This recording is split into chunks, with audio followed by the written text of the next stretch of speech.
Tender notice निकाल दिया है और 29 जनवरी से 205 गाड़ियां जो हैं वो बेच दी जाएंगी।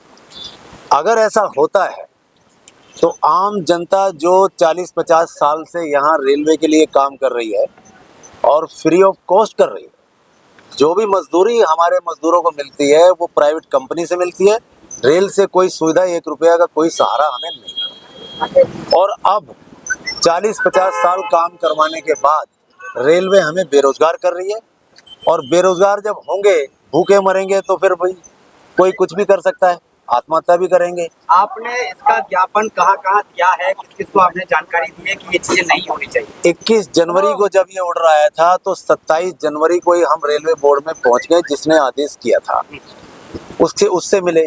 फिर हमने रेल मंत्री को चिट्ठी लिखी, रिसीविंग है, हमने जीएम को चिट्ठी लिखी, हमने चेयरमैन रेलवे बोर्ड को लिखी, हमने डीआरएम को लिखी, हमने सीसीएम को लिखी। जितने भी इस काम से संबंधित अधिकारी हैं सबके यहाँ जाके हमने गुहार लगाई। जीएम से मैं पर्सनली मिला, उन्होंने कहा हम कुछ नहीं कर सकते, हमारे हाथ में नहीं है। डीआरएम से मैं पर्सनली मिला, उन्होंने कहा हमारे हाथ में नहीं है, कुछ नहीं कर सकते। तो करेगा कौन? रेल जनता की प्रॉपर्टी है और जनता की भलाई के लिए रेल बनी है। अगर रेल कहीं घाटे में भी कभी किसी सन में चली होगी तो रेल कभी रुकी नहीं होगी।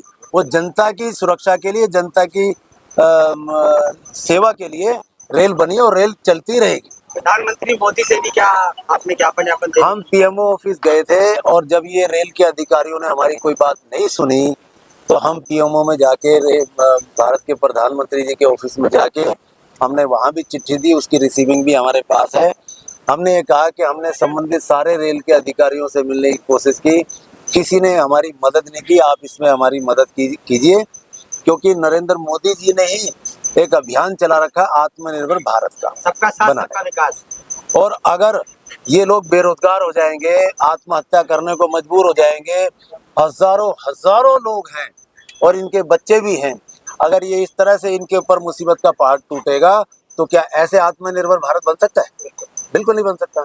इन्हीं सब बातों के लिए हमने कैंडल मार्च भी निकाला, हमने हड़ताल भी की, हमने नोटिस भी दिए, कोई सुनवाई नहीं हो रही है। लास्ट में अब हम कोर्ट का सहारा भी लेने की कोशिश कर रहे हैं।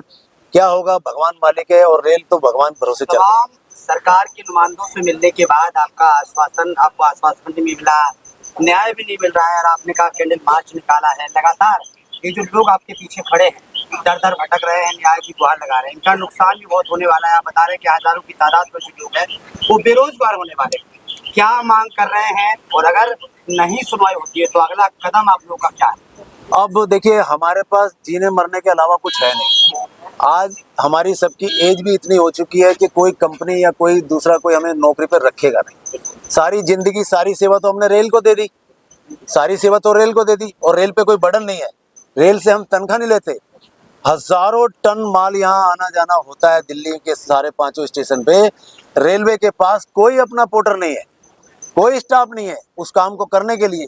जितनी भी ट्रेनें आती जाती है, इसमें से लोडिंग अनलोडिंग सारी हमारे वर्कर करते हैं, और कोई रेल से हम तनख्वाह नहीं लेते, कोई हमें सुविधा नहीं मिलती। उसके बाद भी हमारे साथ ये सौतेला व्यवहार हो रहा है। याद करो, जब कोविड का समय आया था तो लोग अपने घर से नहीं निकल रहे थे। हमें रेलवे अधिकारियों ने कहा कि आप आइए, क्योंकि कोविड का सामान पूरे भारत में सप्लाई होना है। हमने अपनी जान मुसीबत में डाल के उस कोविड के समय में भी हमने काम किया, और ये सब बात लोग जानते हैं। इसके एप्रिसिएशन लेटर रेल ने हमें दिए कि आपने बहुत अच्छा काम किया। और अब अचानक ही ये सारी रेल को बेचने के चलिए कर रहे हैं। तो एक बात बताइए, अगर ये सब बंद हो जाएगा तो जो आम नागरिक है वो प्राइवेट ठेकेदार के पास जाएगा, 10 रुपए का रेट 20 रुपए हो जाएगा। तो मोनोपोली करने के लिए रेल ने बड़े ठेकेदारों को फायदा पहुंचाने के लिए इन गरीबों को मार रहे। ये गलत है, बिल्कुल गलत है, ये मोनोपोली भी है। अच्छा, इतने सारे ज्ञापन देने के बाद आप क्या मानते हैं, ज्ञापन की सही जगह पहुंच नहीं रहा है? प्रधानमंत्री मोदी तक नहीं पहुंचा ज्ञापन आपका, जिससे आप लोगों को न्याय नहीं मिल रहा? क्योंकि पीएम मोदी कहते हैं हर किसी का न्याय। ऐसा ही लगता है, ऐसा ही लगता है। जो हम पीएमओ गए थे, मोदी जी को जो हमने चिट्ठी लिखी, हमारे पास रिसीविंग है, ऐसा लगता है वो मोदी जी तक शायद नहीं पहुंची हो, क्योंकि वो तो आत्मनिर्भर भारत बनाने की बात कर रहे हैं। लेकिन रेल के अधिकारी ठीक इसका उल्टा कर रहे हैं। रेल के अधिकारी आत्मनिर्भर भारत का उल्टा कर रहे हैं। वो प्रधानमंत्री पॉलिसी के खिलाफ ही जा रहे हैं। और मैं आपको बता दूं 2005 में और 2006 में रेल की अपनी पॉलिसी है कि हम पिछली ब्रेकवान जो है आखिरी ब्रेकवान को जनता के लिए रखेंगे, इसको बेचेंगे नहीं। रेलवे अपनी ही पॉलिसी के खिलाफ जा रही है और ऐसा लगता है कि इसमें कुछ बड़े रेल के अधिकारियों की शायद बड़े ठेकेदारों से मिली भगत होगी, जब ही ऐसा हो रहा है। लेकिन सर एक बात समझ में नहीं आ रही है, आपने अभी बताया कि हम लोग भी पैसा कमा कर रेलवे को दे रहे हैं, फिर क्या कारण है बड़े ठेकेदारों को हाथों में ये देने के? निजी स्वार्थ, अपना निजी स्वार्थ के लिए आदमी करता है ना जी। अब हम सब अधिकारियों से कह रहे हैं कि देखिए जब ये आपकी ट्रेनें सारी फुल जा रही है, इसमें कोई गाड़ी खाली नहीं जा रही है, रेल को ट्रैफिक पूरा है, रेल को अर्निंग पूरी है, रेल की कमाई पूरी हो रही है। 4 टन की ब्रेक में 10 टन माल बुक हो जाता है और एडवांस में माल पड़ा रहता है, तो रेल को किराया तो मिल रहा है, ट्रैफिक तो मिल रहा है, तो इसको बेचने की आवश्यकता क्या है? ये निजी स्वार्थ है। रेल के कुछ बड़े अधिकारी जो है मोनोपोली कर रहे हैं और बड़े ठेकेदारों को फायदा पहुंचाने के लिए ऐसा काम कर रहे हैं। मीडिया के जरिए क्या अपील है प्रधानमंत्री मोदी, रेल मंत्री या तमाम मंत्रियों से क्या अपील है? अपील हमारी ये है, हम सब गरीब आदमियों की, गरीब मजदूरों की अपील है कि इस आदेश को, टेंडर नोटिस को जो 29 तारीख को आपने निकाला है लास्ट बेचने के लिए, इसको वापस लिया जाए। और अगर वापस नहीं लिया गया तो फिर इसको हम ये आंदोलन बड़ा होगा। और जहां तक मैं आपको बताऊं, इसमें किसान भी इसमें इफेक्ट हो रहे हैं, क्योंकि जो सब्जी जा रही है, आज जो सब्जी जा रही है 10 रुपए केजी बॉम्बे, या एग्जांपल दे रहा हूं मैं, जब वो लीज होल्डर के पास चली जाएगी, प्राइवेट ठेकेदार में चली जाएगी, तो 10 के 20 लेगा। तो जब वो 10 के 20 लेगा सब्जी के, तो किचन से लेके हर जगह तक रेट बढ़ेंगे, महंगाई बढ़ेगी, किसान पे भी इफेक्ट होगा।